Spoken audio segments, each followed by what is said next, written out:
When my parents passed away, my world fell apart. We weren't the closest family, but losing both of them in the same year felt like losing the ground under my feet. After the funeral, my older brother Henry and my sister Lily immediately started talking about the inheritance.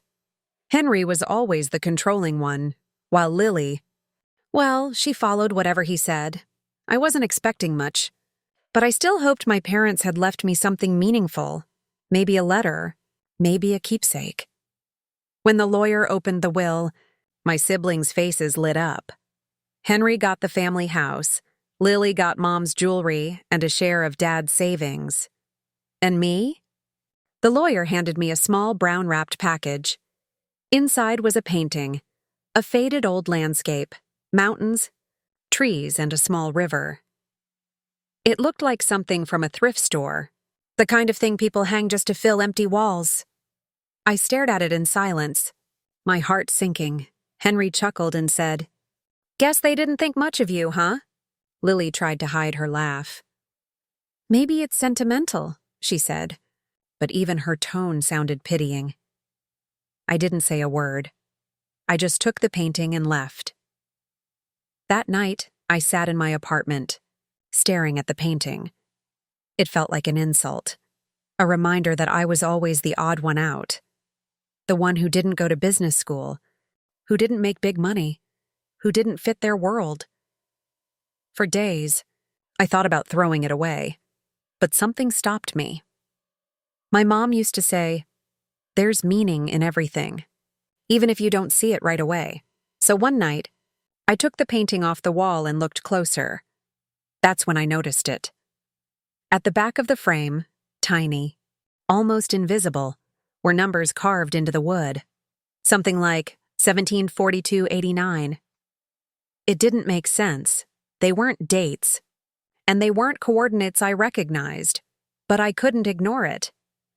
Curiosity took over. I took out my phone and started searching online. What could those numbers mean? After hours of looking, I found something strange. The numbers looked like a combination lock sequence, specifically for an old model safe.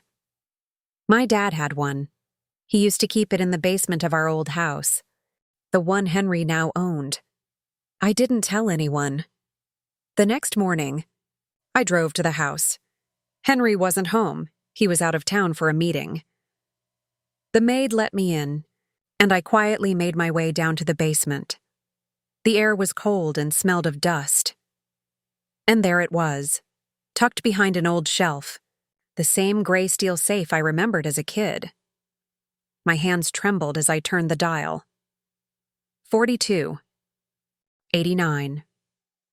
The lock clicked. The door creaked open. Inside were several envelopes, all with my name written on them. The first envelope contained a letter. It was from my father. "Ethan, if you're reading this, it means we're gone. You were never the one chasing wealth or status, and maybe that's why we left you something different. This painting isn't just a decoration. It's a symbol of what we built quietly, away from the world's eyes." The second envelope had bank documents, and the shock hit me like lightning. The accounts were in my name. They were connected to an art restoration business, one my parents had secretly invested in years ago. The company was now worth over $3 million. I sat on the cold basement floor, frozen, reading every word. My parents hadn't forgotten me. They had trusted me, more than anyone else, to protect their quiet legacy. I spent the next few days learning everything about that business. It wasn't just about money. It was about art. My mom used to paint in her spare time, and my dad always supported her passion. Turns out, they had built a small network of art restorers, and that worthless painting was one of the originals they had restored themselves. The numbers on the frame weren't just a code. They were my parents' way of guiding me to their real gift. When Henry and Lily found out, they lost it. Henry stormed into my apartment, yelling, "You tricked us! That's not fair. You can't keep all that." I calmly handed him a copy of the letter and said, "They made their choice. You got what you wanted. the house, the jewelry. I got what they believed I could handle. For once, he had no comeback. Months passed. I expanded the art business, turning it into a gallery in my parents' name, the Thompson Legacy Studio. The painting now hangs at the center of the gallery, beautifully restored and glowing under soft lights. Every time I look at it, I remember that night, the hidden numbers, the feeling of discovery, and the message behind it all. Sometimes the people who seem to get the least are the ones trusted with the most.